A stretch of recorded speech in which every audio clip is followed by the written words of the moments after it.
अस्सलाम वालेकुम दोस्तों, पाकिस्तान डॉट से मैं उसना खान। दोस्तों, पाकिस्तान क्रिकेटर्स की सैलरीज, जिसको क्रिकेट की ज़ुबान में हम सेंट्रल कॉन्ट्रैक्ट कहते हैं, इसका ऐलान होने वाला है। किस क्रिकेटर की तनख्वाह में कितना इजाफा हुआ है, किस किस को तनख्वाह मिलेगी और किसको नहीं मिलेगी। और सबसे खास बात, बहुत कम लोगों को पता है कि पाकिस्तानी क्रिकेटर्स की तनख्वाह जो है वो बांग्लादेश, श्रीलंका और वेस्ट इंडीज़ और जिम्बाब्वे, ये 4 टीमें हैं, इनसे बेहतर है, बाकी सबसे कम है। यानी इंग्लैंड, इंडिया, साउथ अफ्रीका और ऑस्ट्रेलिया इनसे कम है, बाकी क्रिकेटर से ज़्यादा है पाकिस्तानी क्रिकेटर्स की तनख्वाह।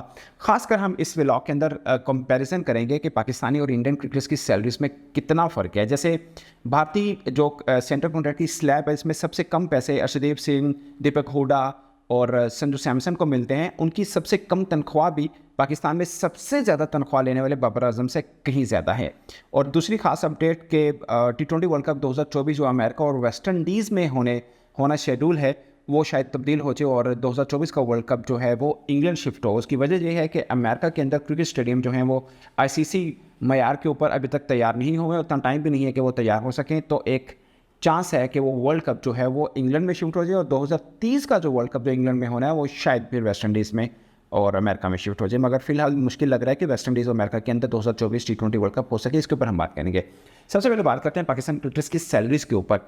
दोस्तों, सेंट्रल कॉन्ट्रैक्ट क्रिकेटर्स को दिया जाता है और मज़े की बात यह है कि आप समझें कि क्रिकेटर्स की जॉब जो है वो साल बाद इनकी तनख्वाह का जायज़ा लिया जाता है और ये भी देखा जाता है कि ये इस क्रिकेटर्स को सैलरी मिलनी चाहिए भी या नहीं मिलनी चाहिए। जैसे पाकिस्तान के जो अभी लास्ट सेंट्रल कॉन्ट्रैक्ट ख़त्म होने वाला है, जो अभी जून में ख़त्म हो जाएगा, इसमें 33 क्रिकेटर्स हैं, 33 क्रिकेटर्स हैं जिनको सर्विस दी जाएगी। इसमें से बहुत से नाम हैं जो शायद निकल जाएंगे, जैसे उस्मान कादिर हैं, फवाद आलम हैं, यासिर शाह हैं। इस तरह के नाम हैं जो शायद निकल सकते हैं और नाम ऐड भी हो सकते हैं, जैसे एहसानुल्लाह है, ज़मान खान है और कईयों के अपग्रेड भी हो सकता है, जैसे हारिस रऊफ़ और नसीम शाह हैं, वो एक कैटेगरी में आ सकते हैं क्योंकि तीनों टाइप की क्रिकेट खेल रहे हैं। दोस्तों, एक पाकिस्तान में कैटेगरी थोड़ी डिफरेंट रखी है, इंडिया में डिफरेंट, बट दोनों का मतलब सेम है। इंडिया में रखा हुआ A+ कैटेगरी, जिसके अंदर रोहित शर्मा है, विराट कोहली हैं और फास्ट बॉलर बुमराह इसके अंदर शामिल हैं और रविंद्र जडेजा भी शामिल है। उनको अपग्रेड किया था जो अभी अनाउंस हुआ इंडिया का, और ये 4 हैं। मगर पाकिस्तान में 3 हैं उस कैटेगरी के बराबर में, जिसमें बाबर आजम है, रिजवान है और शाहीन शाह अफरीदी हैं।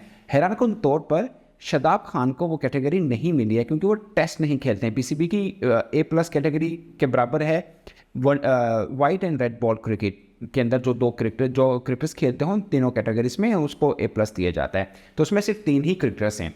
अब दिलचस्प बात यह है कि जो इंडिया के A+ कैटेगरी, जिसमें रोहित शर्मा और विराट कोहली जैसे क्रिकेटर शामिल हैं, उनको 7 करोड़ रुपए मिलता है एनुअली।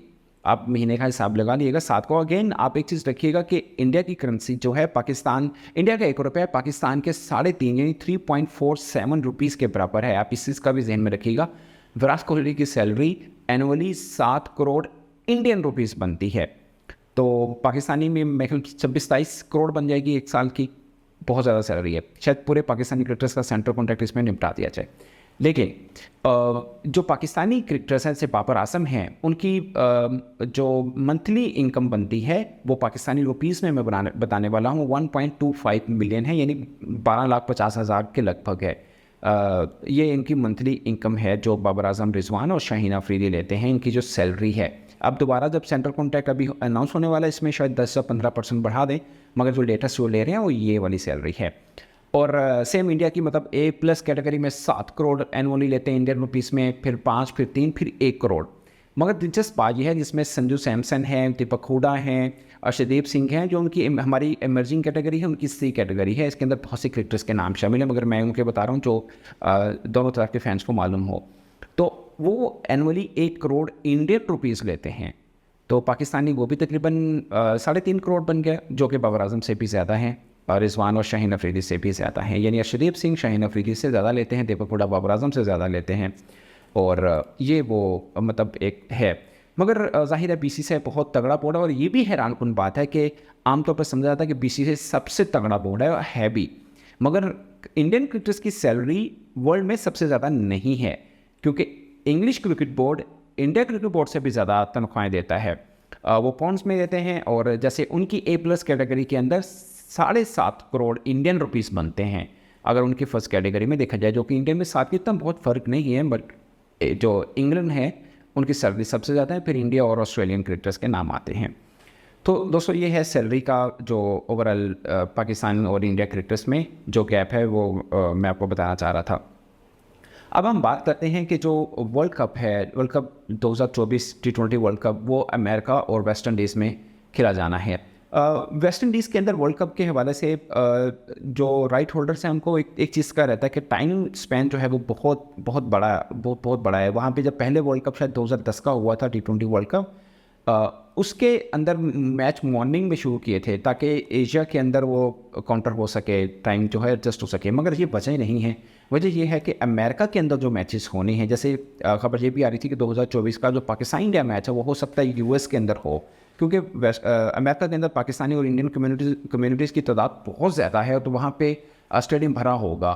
तो वेस्ट इंडीज़ के अंदर शायद उस तरह की कम्युनिटी ना मिल पाए। अगरचे यूएस से भी ट्रैवल करके लोग वेस्ट इंडीज़ में मैच देख सकते हैं, कहीं और से भी आ सकते हैं, बट फिर भी अमेरिका के अंदर जो मिलनी है फैसिलिटी, जो चीज़ें होनी है वो शायद वेस्ट इंडीज़ में ना हो सके। मगर अब ये खबर आ रही है कि अमेरिका के अंदर फैसिलिटीज़ जो हैं वो आईसीसी स्टैंडर्ड की नहीं है, और इम्कान भी कम लग रहा है कि जब वर्ल्ड कप शुरू होने वाला होगा तो उससे पहले सब तैयार हो जाए।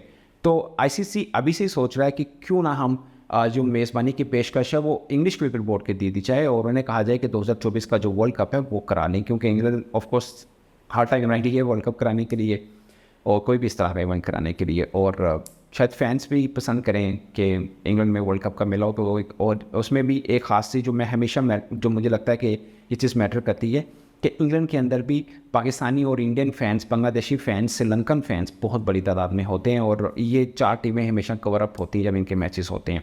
दोस्तों आपको क्या लगता है कि वर्ल्ड कप का मेला कहाँ पे बेहतर चल सकता है, ये भी बताइएगा। और ख़ासकर पाकिस्तानी क्रिकेटर्स की सर्विस के ऊपर जो और इंडियन क्रिकेट सर्विस के जो कंपैरिजन, जो अगरचे मैं खुद मानता हूँ कि नहीं बनता, बट फिर भी एक फ़ैन जानना चाहता है कि दोनों टीमों की खिलाड़ियों की तनख्वाह में फ़र्क कितना है। आपको क्या लगता है, इस पर भी कमेंट जरूर करिएगा। अब तक के लिए इतना ही, इजाज़त दीजिए। अल्लाह हाफिज़।